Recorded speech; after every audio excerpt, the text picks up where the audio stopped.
All right, so you've done your background research. You've decided you're going to interview the person. You've said I'm going to do it in person. You've researched the person. You've cyber stalked them with the best. You've looked at their Facebook page. You've read every post they ever made back to when they were 12. You're ready to talk to the person. Okay, but before you do that, you probably should write down some questions. It's always best to go in with questions, and as far as the questions go, how to ask questions, how to write questions. As you get better, a lot of times you don't even look at the questions because your goal when you interview somebody, your goal is not to make them think they're in an interview. Your goal is to get them talking about themselves and to think they're talking to a friend. I mean, so you ask them questions like maybe you tell them a little story about yourself. You don't want to spend too much time talking about yourself, but maybe just enough to be like, oh, yeah, I had that happen one time. My dog did that. That's funny. And then they're like, yeah, actually another time. And then they start talking because they see you more as their friend. That's a big part of an interview is you need to be able to get people to feel like you're approachable and you're their friend, and they will then tell you more stuff. Now, with that said, you should still write questions out beforehand because if you go over your questions and you do that, that helps you. Now, the thing is with questions, one of the things is, you don't want to go in with questions that are really statements like, I see you won 3 awards. Yes. It looks like you've gotten a lot of accolades. Yes. I read a few things about how much you really love music. You must really love music. Yes. Don't ask. I mean, those are really making statements, right? I mean, like you might say, so what are some of the highlights of your career? I won some awards. Oh, what kind of awards? Even though you know the answer, right? I won this and this and this. Oh, okay, that must have been satisfying, or whatever. Why was that satisfying? I mean, ask these questions. Don't ask leading questions, or don't ask leading questions, but ask very open-ended questions. Even if you know the answer, let them give you the answer. There are always exceptions if somebody's being really tough at interviewing and they don't want to give you answers. Maybe you can ask some leading questions to get them talking, but yeah, then it becomes a little bit of a question of did they say that or did they just confirm the question I already had? Is that really their statement or did I just put words in their mouth? You can do that. You can put words in people's mouth. It's not that hard. Like you just go in and say, "Would you say that this is the most spectacular, awesome, wonderful thing ever?" And they go, "Yeah, definitely the most wonderful, spectacular, awesome thing ever." And then you go, "They said this is the most wonderful, spectacular, awesome thing ever," and you quote them. Yeah, but you pretty much made that quote up. You fed them the entire line, right? And so that's not very ethical, is the basic point of that. So don't lead people too much. Don't make statements. Don't tell them what to think. Just kind of ask open-ended questions. Don't ask what, there's a part in the book says don't ask complex questions or don't ask like double questions or 2 questions as one. Don't ask questions like, have like the example they gave in the book was Bill Clinton. Somebody asked him like, "Have you been having an affair with Jennifer Flowers for 12 years?" And he said, "No, that's not true." And then it's like, well, is it not true that he's been having the affair for 12 years, or is it not true that he's had an affair at all? I mean, those are 2 different questions. So make sure you keep your questions simple. Keep them direct, keep them open. That way they talk. You don't want to lead them to just yes or no. Never ask yes or no questions. Any question we ask yes or no, don't ask. The other thing is don't also ask questions that maybe are just stupid. Like if you go out to a funeral, don't ask the family, so how do you feel? Well, they feel horrible. I mean, come on. Let's be real. I mean, don't ask that. Just ask questions like, how have you been preparing for this? What changes has this had? Has the loss sunk in? What are some of the things you're going to miss most about the person? Things like that. Those are questions where they might actually talk about the person rather than just give you some cliche answer like, this is just horrible. This is the worst thing ever, right? Your goal is to get them talking and not just to give, like the questions you have. And at the end of the day, if you get a good interview and you get questions, you get people to talk in a way you don't necessarily want them to, sometimes that makes the best stories possible. An example of this is, one time there was a guy who went out and was like a coach, a basketball coach to high school, who they went out and he was going to do a story about it. Now the story was going to be the players were really pulling together, trying to play really well that year, trying to win games because this could be the coach's last season. This is a very passionate issue. And so they went out and they said, are you trying to win this for the coach? Kind of things like that. But the guy stood back and asked them questions like, so what do so tell us what you think of the coach. How's that going? Instead of asking just questions like, you must be trying to win this for the coach. Yeah. Is that why do you want to do that? Well, he's dying. We want him to have a win. You would have gotten that story. Instead, by asking just some questions and kind of getting them to talk about the coach, he ended up finding out that the students really didn't like the coach. The coach was kind of an ass, right? But they also thought that his dying really sucked because he was a young man and it was not really fair that he was going to die. And so they wanted to win because even though they really had kind of a love-hate relationship with this guy, they still, had enough respect for him. They respected him enough. And so the reporter writes that story about basically going in, and instead of writing a story about how wonderful this guy is and how everybody's sad and everybody's coming together, it's basically a story about how even despite all their dislike for him, even despite how much they find him to be too tough on them and everything else, they have this love-hate and they don't want what's happening to happen, and they want him to go out with a positive experience. And that is a more interesting story. If you would ask the questions with the story already in mind. Now I'm telling you at one point, I'm telling you come in with a story in mind, and then in this point I'm telling you don't come in with a story in mind.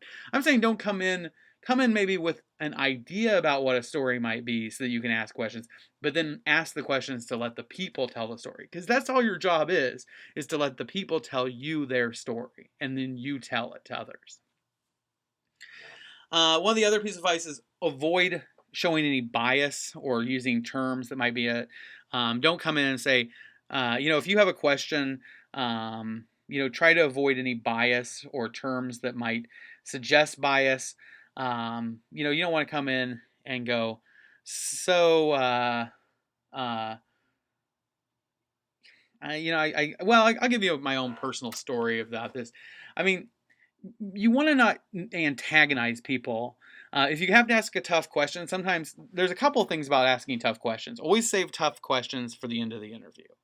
If you're interviewing like somebody like Rod Blagojevich, and you have to go out and interview him, well, if you're going to interview Rod Blagojevich, you have to ask him about the crimes he's been accused of. There's no question about that.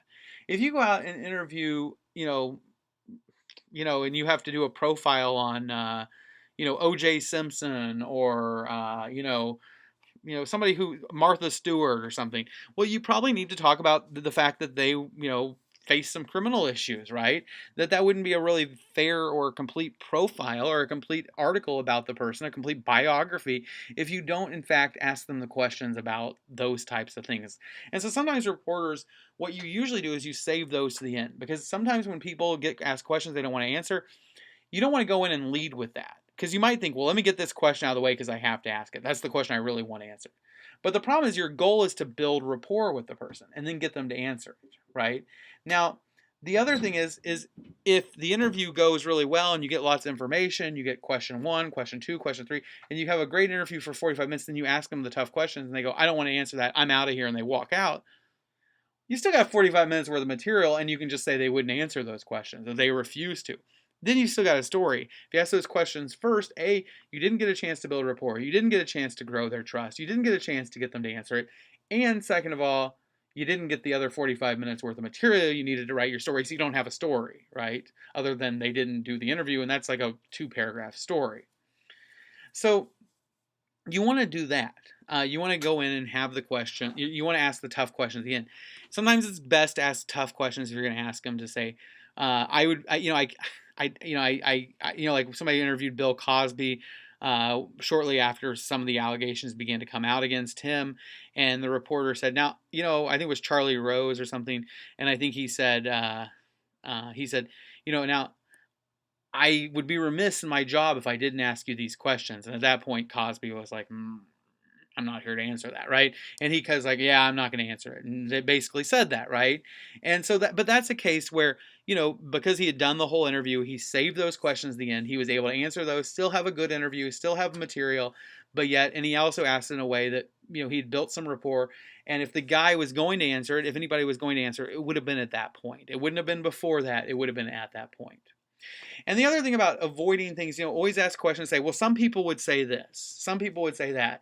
There are people who are accusing you of doing this. There are people, always deflect the questions away from you. Don't make it like a power struggle between you and them. Don't imply bias because it just makes the people mad. So then my own personal story about that. When I was a reporter, I one time, sorry about that. My mouth was getting dry. I'm doing several of these in a row, and so one time when I was a reporter, I I got sent out that Barack Obama was running for Senate, and so this would have been, back in it would have been he won presidency in '08, so it would have been like 2004, and he was running for Senate, and there was a guy running against him named Jack Ryan. I think it was Jack Ryan. Yeah, Jack Ryan, Paul Ryan, Jack Ryan. Paul Ryan's in the House, but Jack Ryan, and Jack Ryan was was a legislator from Illinois, and he was running for senator for the Republican Party against Barack Obama, and his wife was an actress named Jerry Ryan, and Jerry Ryan's fairly well known at that time, TV actress. So I don't know if many of you would know her now, but back then she was in a few shows or whatever, and so was moderately famous. And it was actually his ex-wife. Well, it ended up that while they were married, he would go to swinger clubs with her and wanted to watch other men be with her. And so he ended up, when this came out, they got the copies of the divorce, and they found out that this was happening, and he had to withdraw from the election. So the Republicans, realizing they had Barack Obama and he had this big boost off the Democratic National thing, Democratic National the summer rally, the convention, sorry. I was trying to say committee, which is the name of the group that hosts it. Anyway, the National Convention. And because he was had such a boost, they knew they weren't going to field a candidate who could beat him, and very few people were going to even be interested. So they got this guy out of Maryland named Alan Keyes, who was an African American who was leader in the Republican Party, and they wanted to ask him if he would come in and run for the Senate. And so he moved to Illinois so that he could run for Senate. Very last minute, he had money already in his campaign, so he was able to hit the ground running.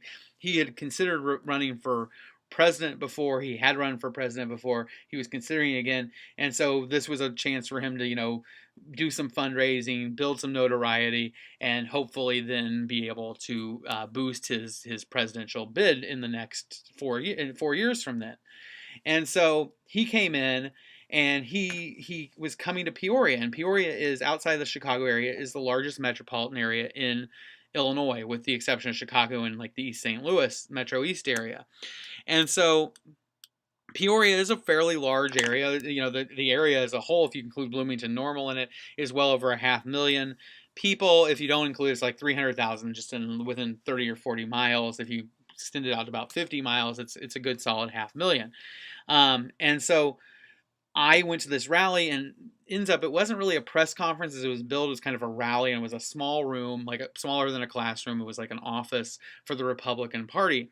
And I'm in there, and it's just crowded with like 20 or 30 just hardcore Republican supporters who love Alan Keyes.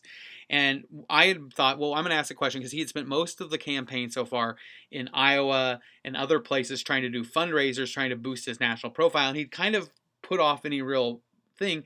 And so this was his first trip to Peoria, even though he'd been in the election for well over a month. And so when I finally got a question, everybody else asking questions like, Dr. Keyes, Ambassador Keyes, great Mr. Keyes, tell us in your great wisdom about this, that. So I'm the only reporter there. I raise my hand. I say, yeah, I have a question. I said, you've been to Iowa, you've been here and there, you've been these places, you've been out east doing campaign stuff, but this is the first time in Peoria. Why are you just showing up in Peoria? Why are you ignoring us? Now, ignoring us suggests a bias, right? And I got reamed out by candidate keys. And I will tell you that that was one time that I honestly just sat there and wrote notes. I couldn't move because there was so crowded. There was no room to move. And all these people are looking at me. Oh, yeah, that's that reporter, blah, blah, blah, giving me these jeers. And I will say that was the closest I think I ever got to thinking that I may not make it out alive from a story because there definitely was some resentment and some looks.